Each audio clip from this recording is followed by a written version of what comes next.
everybody, welcome back. This is the last of our 5-part video series on healing anorexia through Ashtanga Yoga.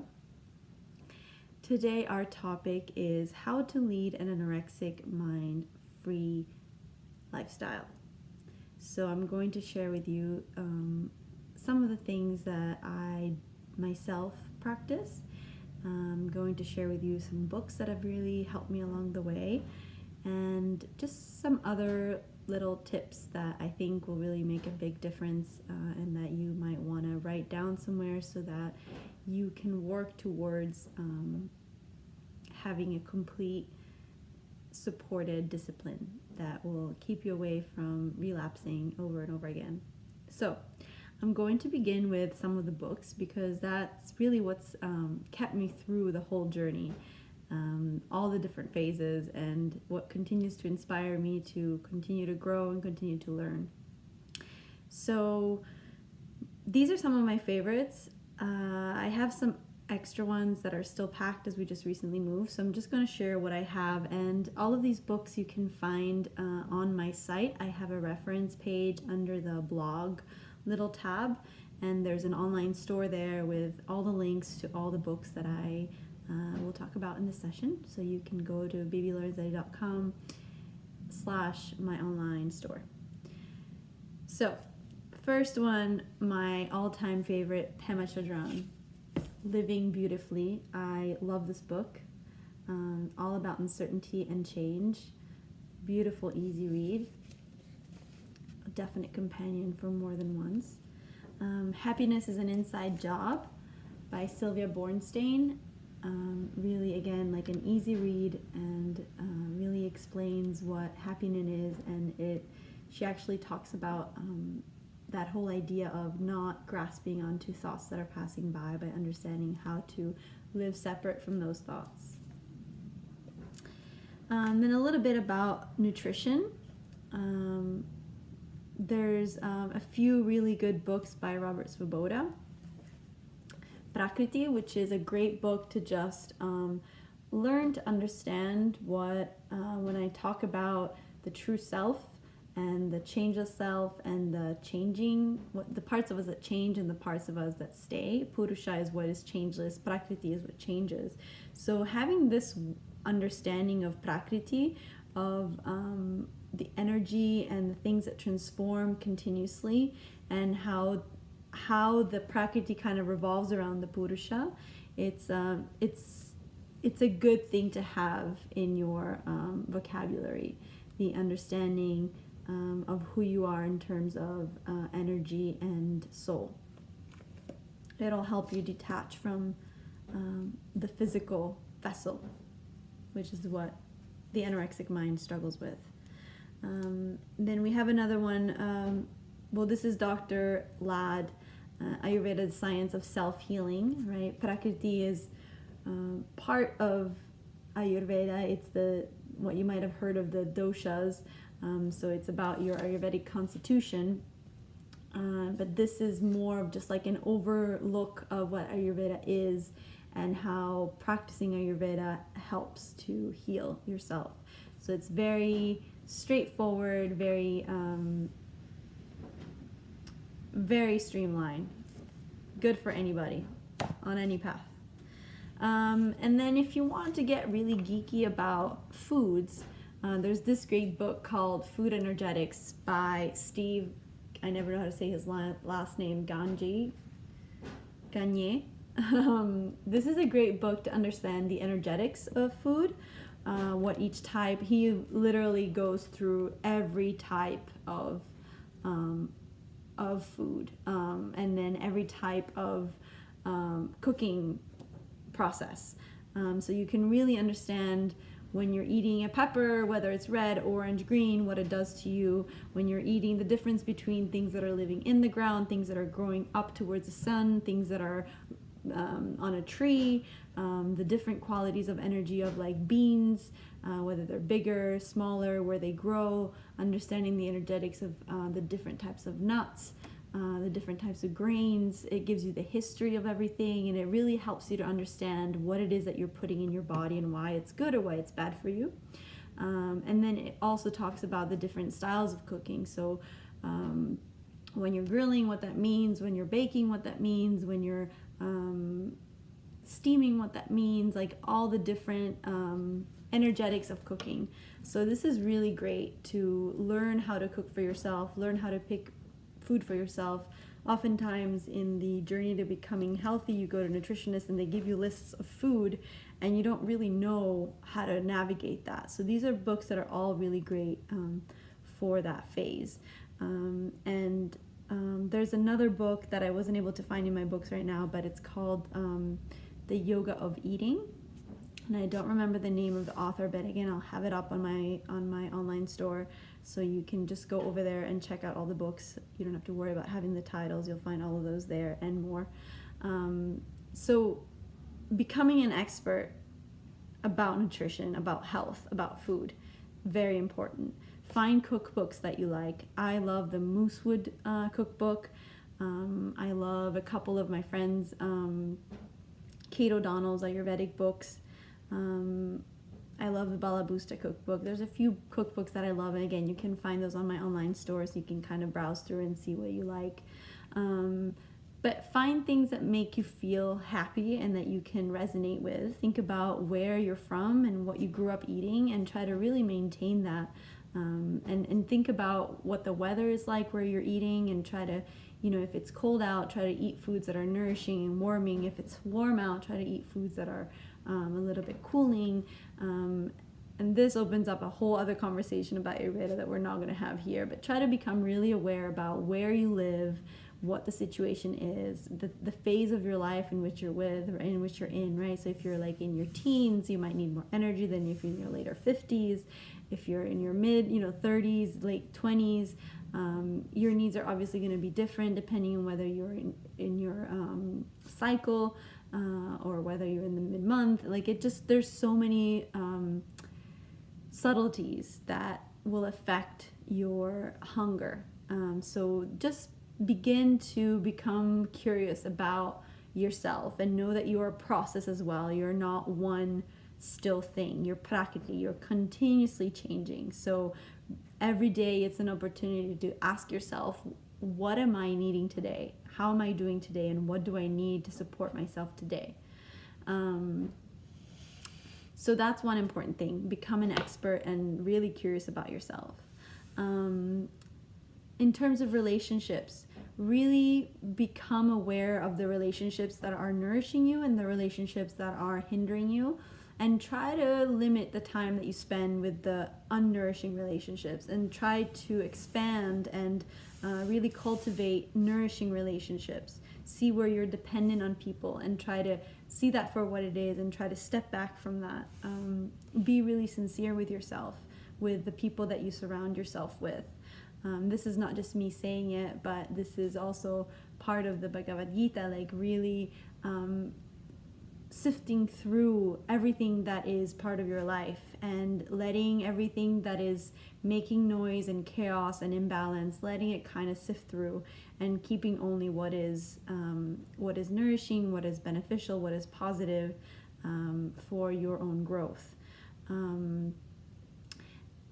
Spend time in nature. Right? I remember that, like, when I healed, when I felt really whole in myself, I started to feel this deep need for being in nature, for being with trees, being with the changing of the season, and really be part of it, really see it happen, and live a slower life where I could be part of this, where I could eat foods that were coming with the seasons and not eat foods that were going with the seasons, and really become an expert at listening and watching the earth and ebb and flow with its cycles.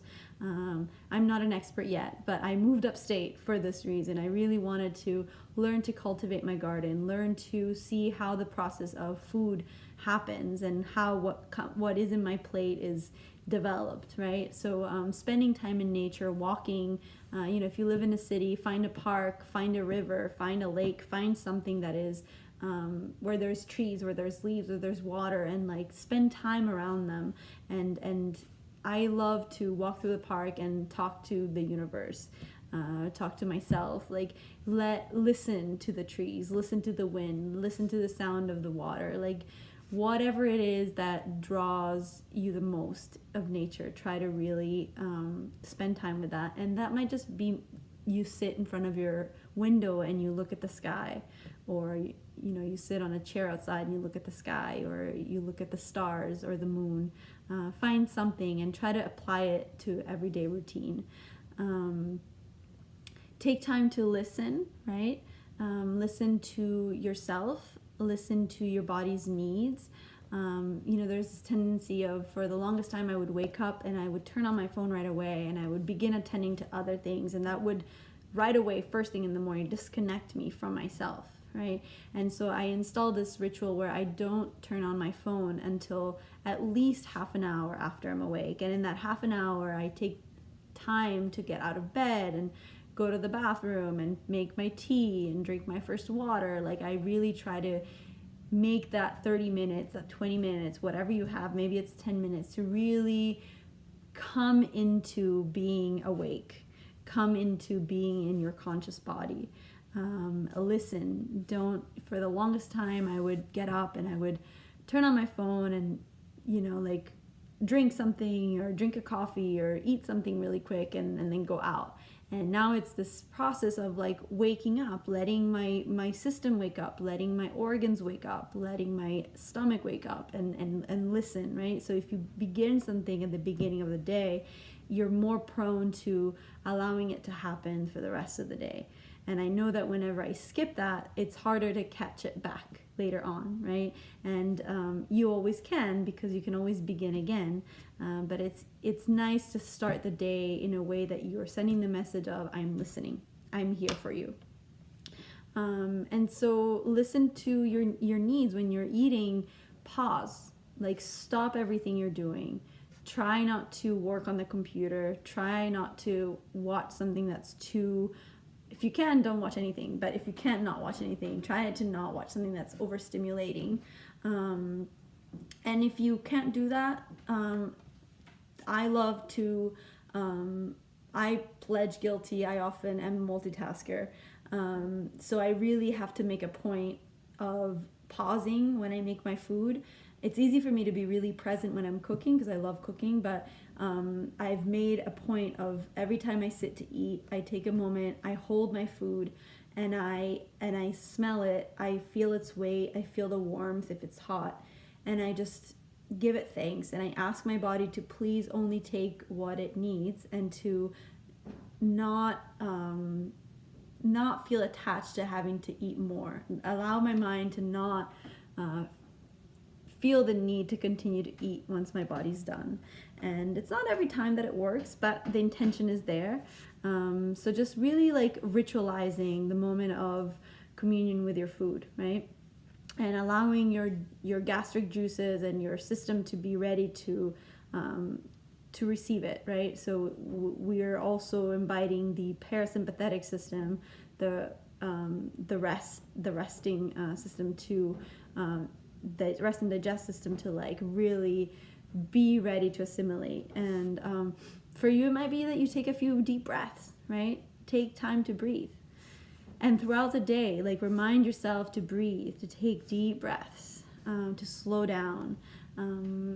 Forgiving yourself is another important thing to instill in your daily life, to know that whenever you do something that part of you that's still always in there, that's anorexic, learn how to forgive yourself, how to be compassionate to yourself about it. Know that it's okay, that you can begin again, and that there's no one there to judge you. Find what nourishes you. Find hobbies that nourish you. For me, I found that reading and painting and dancing, free dancing in my house, spending time outside, gardening, those are all things that I really enjoy and that really nourish me. Cooking for other people. So try to really at least have one day a week where you do something for yourself, whatever that may be. Identify it and make sure to put it in your schedule. Take care of plants. I've discovered this lately as well once I moved up here. I always had a plant in my house, but I've really taken to having many plants and taking the time to talk to them and water them and learn to listen to them. Also, it's an important game of listening. I have a beautiful one right there, and I have a beautiful ficus over there, and I have a little one over here. She's not doing so well right now because it's very cold in here, but my house is filled with plants, and so it's a good way to learn to take care of something outside of ourselves and remind ourselves that it's not only about us, but we're doing this to be better for others. Use candles, right, to ritualize, whether it's for cooking or for eating or at night when you're reading or when you take a bath.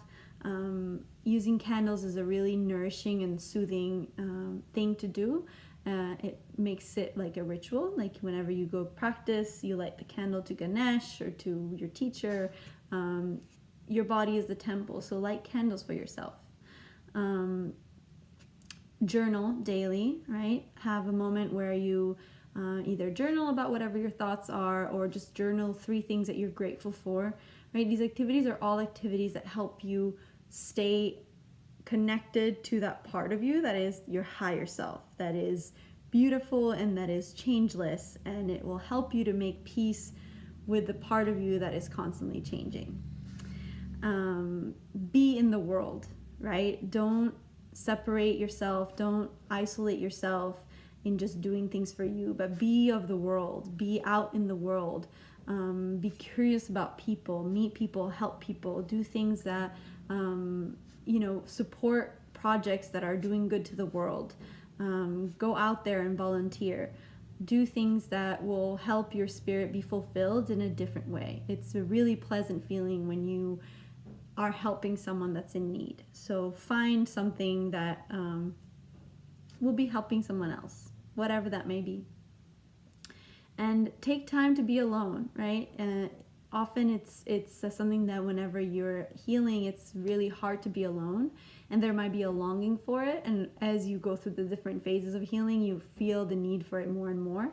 So spend time alone, learn how to be alone, and have these rituals. Light a candle, read a book, journal, have little dates with yourself, romantic dates with yourself, so that you don't expect others to feel that, and when you're left alone, you don't just all of a sudden go into a black hole where you feel really lonely and isolated, but you have a set of things that you know you can do to feel wholesome and to feel at home.